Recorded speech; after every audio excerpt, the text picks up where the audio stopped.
jönnek a nagy horgászok, akkor meg tudják, hogy így kell elengedni. Minimum. A feje víz alatt legyen, és akkor úgy mozgatni, hát úgy a feje is víz alatt legyen, de feje föl kell emelni, hogy nem fúrja be magát a Mert belemegy a sziszabba, és akkor áramoljon szépen itt a szilványán a víz, áramoljon, gyűjjön át.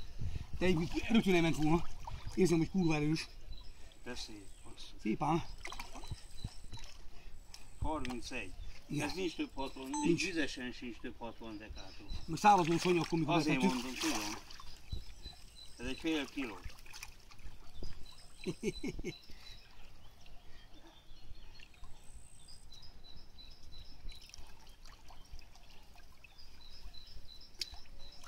Batya, jó nagy vagy. Jó nagy vagy, jó kis dötté. Szépen átbasztál minket. Ezt letörlöm, jó? Szivatott.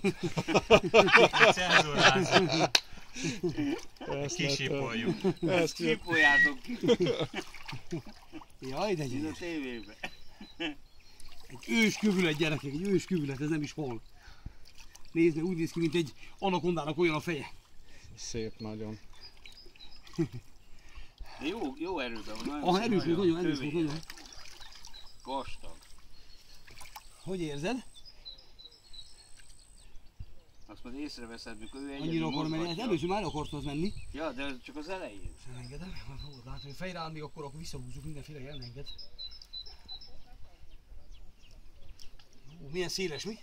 Nagyon-nagyon szép, gyönyörű. Szép, nagyon jó kondiban van. Egészséges nagyon.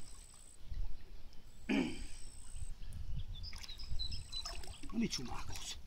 Figyeljetek, a hagyma le ne égjen. Ne sumálkoljál. Valahogy elengedjük, a hagyma meg odaég. Az a jég. Ne sumálkolj. Bacsi. Ne sumálkoljál. Gondoljál, az előbb már mentél volna. Na most elmegy. Nem. Nem? Akar menni, úgy érzed? Még vagy fejre áll még? Nem, csak hogy Fejre áll, akkor nem ha engedjük. te csinálod. Akkor nem engedjük. Ő csinálta, de lefelé Nem ment. engedjük akkor. Átülök erre a felére, nem? Végig mi fogunk elúszni. Nem? Ja. Jó, van elég, nehogy aztán 8 órát.